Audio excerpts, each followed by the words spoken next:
नमस्ते दर्शकों, कैसे हो आप सब। I hope you all are good. मैं हूं पूजा और आज मैं एक्सप्लेन करने वाली हूं 2022 में आई मूवी यशोदा। कहानी की शुरुआत में एक फॉरेनर लड़की को दिखाया जाता है जो स्विमिंग कर रही होती है। तभी कुछ गुंडे उसके ड्रिंक में कुछ मिला देते हैं। जब वो लड़की स्विमिंग करके वापस आती है तो वो ड्रिंक पीती है और उसे चक्कर आने लगते हैं। तभी वो गुंडे इस लड़की को उठा के रूम में ले जाते हैं और उसके साथ ज़बरदस्ती करने लगते हैं। पर तभी वो देखते हैं उसकी बॉडी पे अजीब से निशान आ रहे हैं और वो दूर खड़े हो जाते हैं उस लड़की से और देखते ही देखते उसकी मौत हो जाती है।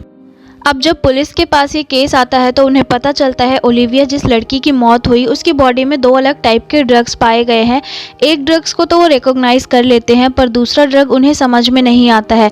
अब दूसरे सीन में दिखाया जाता है यशोदा नाम की लड़की को जो एक सैरोगेट मदर होती है और अपनी बहन के इलाज के लिए उसे पैसे चाहिए होता है, इसलिए उसने ये सब किया होता है। यहाँ पता चलता है कि अब यशोदा के 3 मंथ्स पूरे हो चुके हैं और अब उसे डॉक्टर बताती है कि ये जिनका बच्चा है वो तुम्हें अपनी जगह पर ले जाएंगे। वो बहुत बड़े बिजनेसमैन है, वो लोग तुम्हें सारी सुख सुविधाएं देंगे। अब अगली ही सुबह यशोदा के घर पे एक आदमी आता है जो उसे पैसों से भरा बैग दे देता है जिसे यशोदा अपने फ्रेंड को देती है उसे संभालने के लिए और उसके साथ गाड़ी में जाके बैठ जाती है। यशोदा को वो आदमी एक टैबलेट देता है खाने के लिए। पहले यशोदा मना करती है पर फिर वो उस टैबलेट को खा लेती है और बेहोश हो जाती है। अब दूसरे सीन में दिखाया जाता है एक मॉडल को जो अपने बॉयफ्रेंड के साथ जा रही होती है कि तभी अचानक उनकी गाड़ी टकरा जाती है और गाड़ी में आग लग जाती है जिससे उनकी मौत हो जाती है। इधर यशोदा की जब आंखें खुलती है तो वो अपने आप को एक अलग ही जगह पर पाती है। यहाँ हर जगह पर ईगवा कंपनी का नाम लिखा हुआ होता है। यहाँ ऐशो आराम की सारी सुख सुविधाएं होती हैं। अभी यशोदा उन चीज़ों को देख ही रही होती है कि तभी यशोदा के रूम में मधु नाम की एक औरत आ जाती है जो वहाँ की ऑनर होती है और वो यशोदा को वहाँ रहने के सारे रूल बताती है। साथ ही वो ये भी बताती है कि पार्टी को बच्चा मिल जाने के बाद उसे सारे पैसे मिल जाएंगे। इधर पुलिस उस कार एक्सीडेंट को इन्वेस्टिगेट करती है जिसमें उस मॉडल और उसकी बॉयफ्रेंड की मौत हुई थी। उसका बॉयफ्रेंड एक बिजनेसमैन होता है और उसके मौत की ही चर्चा हर तरफ होती है। और अब उसकी ऑटोप्सी की रिपोर्ट भी आ जाती है जिसमें डॉक्टर उसे बताते हैं कि शिव की मौत दम घुटने की वजह से हुई थी। पर वो पुलिस वाला कहता है कि उनकी कार तो ब्लास्ट हुई थी, फिर दम घुटने से कैसे मौत हो सकती है।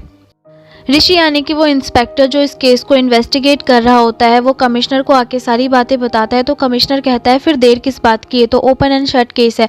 पर ऋषि को अभी भी डाउट होता है और वो उस केस को आगे इन्वेस्टिगेट करने के लिए कमिश्नर से परमिशन मांगता है और उसे परमिशन मिल जाती है और वो वासुदेव नाम के एक आदमी को भी उस केस में गाइडेंस के लिए इन्वॉल्व करने की भी परमिशन मांगता है।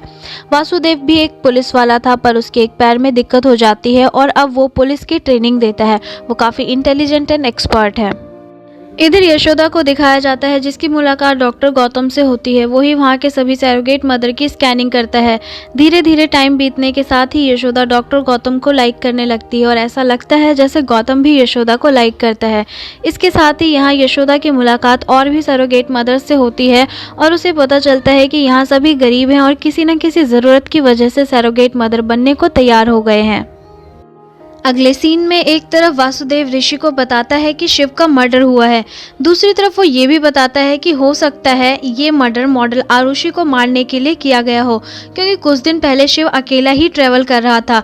अब पुलिस आरुषि की साइड से भी इन्वेस्टिगेशन करने लग जाती है जिसमें उन्हें आरुषि के लैपटॉप में एक आदमी का वीडियो मिलता है जिसमें वो आरुषि को प्रोडक्ट्स के बारे में बता रहा होता है कि किसका प्रमोशन करना है और किसका नहीं। अभी फिलहाल उनके पास एक प्रोडक्ट एक ब्यूटी प्रोडक्ट प्रमोशन के लिए आया होता है और वो उसे मना कर रहा होता है कि इसमें क्या इंग्रेडिएंट्स है वो हमें मेंशन नहीं किया गया है तो तुम इसका प्रमोशन मत करो। ये वीडियो देखने के बाद पुलिस वाले उस प्रोडक्ट की कंपनी के पास जाते हैं जहां से उन्हें पता चलता है इसका ऑनर कोई और नहीं सेंट्रल मिनिस्टर गिरधर है। अब अगले सीन में दिखाया जाता है यशोदा को जो वार्डन का टैब चुरा लेती है उसे सबक सिखाने के लिए क्योंकि वो वार्डन सब पर अपना रौब जमाती है और सबको परेशान करती रहती है।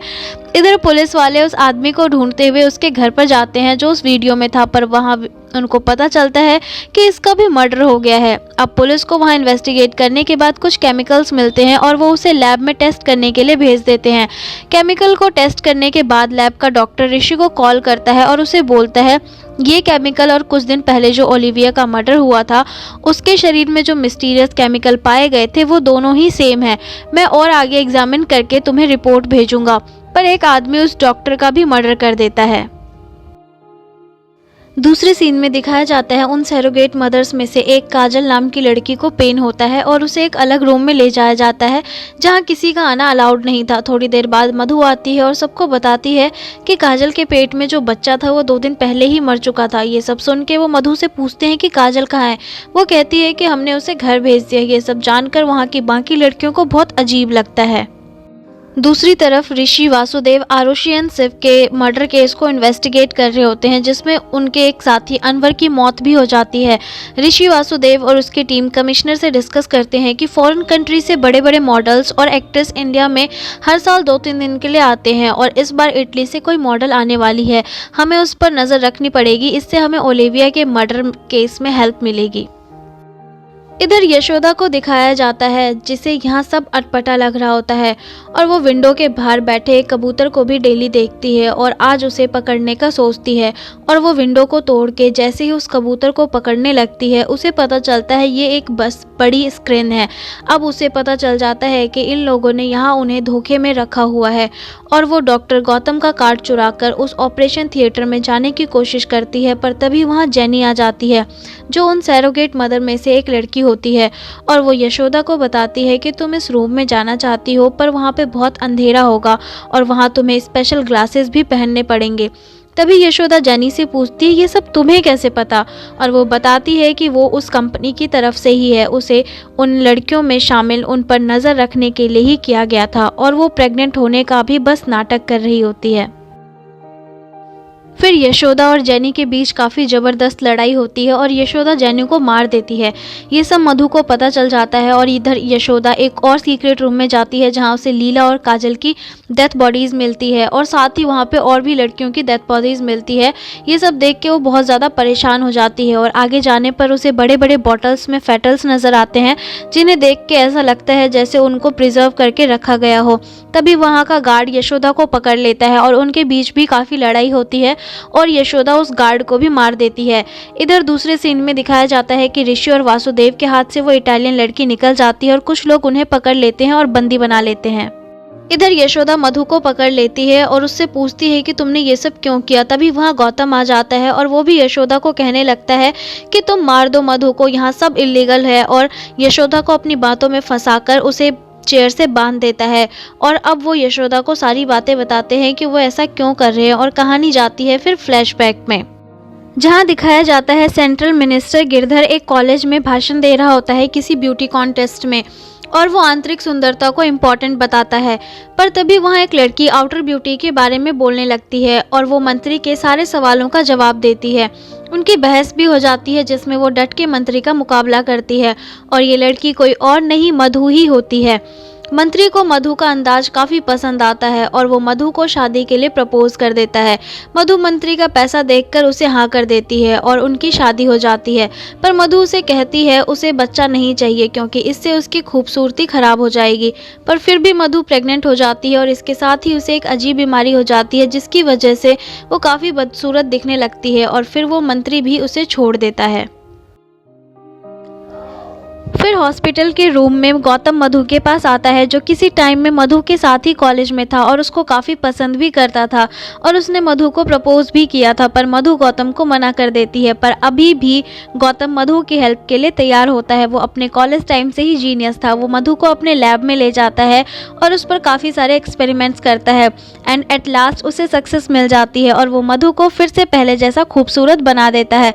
पर तभी पता चलता है मधु मंत्री के साथ मिलकर गौतम को धोखा दे रही थी और वो मंत्री को वहां बुला लेती है। मंत्री के गुंडे भी आ जाते हैं पर गौतम उन सभी को मारता है और फिर वो हंसने लगता है और कहता है जिससे तुम्हारी खूबसूरती वापस आई है उसका तुम्हें हर 6 मंथ्स में बूस्टर डोज लेना पड़ेगा और उसका फॉर्मूला सिर्फ मुझे ही पता है। अगर मैं इस फॉर्मूले को मार्केट में बेचता तो मैं आज लाखों करोड़ों रुपए कमा रहा होता, पर मैंने ये सब तुम्हारे लिए किया पर तुमने मुझे धोखा दिया।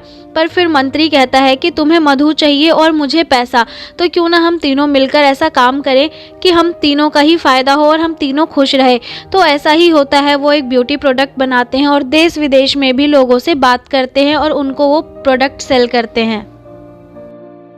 ओलिविया भी उनके पास बूस्टर डोज के लिए आई थी और इस डोज को लेने के बाद आप कोई और दूसरा ड्रग नहीं ले सकते, पर ओलिविया के जूस में उन गुंडों ने कुछ अलग ड्रग मिलाया जिससे उसकी मौत हो गई। और ओलिविया की तरह बहुत सारे ऐसे लोग थे जो मधु और गौतम का ये प्रोडक्ट यूज़ कर रहे थे। एक्चुअली वो इस प्रोडक्ट में फीटस का प्लाज्मा यूज़ करते हैं और इसके लिए ही उन्होंने सैरोगेट का बिजनेस स्टार्ट किया था। और जो भी लड़की सैरोगेट मदर बनने के लिए तैयार हो जाती थी वो उन्हें सब कुछ झूठ बोलते थे, इसलिए ही वो उन फीटस को प्रिजर्व करके रखते थे और ज़रूरत पड़ने पर उनका इस्तेमाल किया करते थे।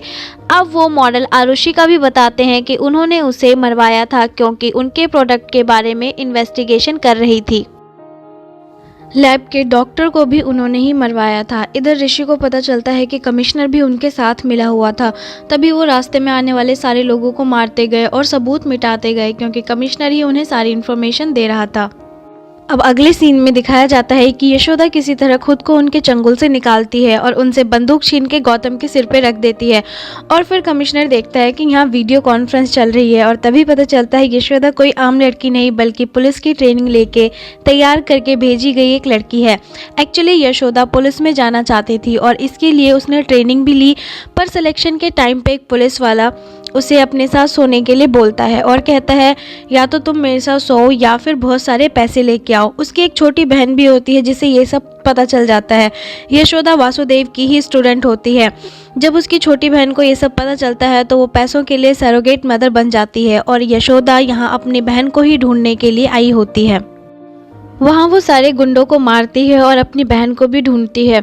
वो देखती है वो एक बच्चे को जन्म देने वाली है और बाकी सब भी यशोदा के साथ होते हैं। वो उसकी हेल्प करते हैं और उसकी बहन एक बच्चे को जन्म देती है। इधर बाकी लड़कियों को पता चलता है कि कैसे मधु ने अपनी खूबसूरती के लिए अपने ही बच्चे को मार दिया था क्योंकि गौतम को उसका प्लाज्मा चाहिए था। और ये सब जानने के बाद वो सब मिलके उसे खाई में धक्का दे देते हैं। कमिश्नर भी मारा जाता है और मिनिस्टर को गिरफ्तार कर लिया जाता है और यहीं कहानी खत्म हो जाती है। So thank you so much for watching this video. दर्शकों, आई होप कि आपको ये वीडियो पसंद आई हो, अच्छी लगी हो, तो प्लीज़ इसको लाइक करना, शेयर करना एंड चैनल को सब्सक्राइब करना। Thank you so much for your support and keep smiling.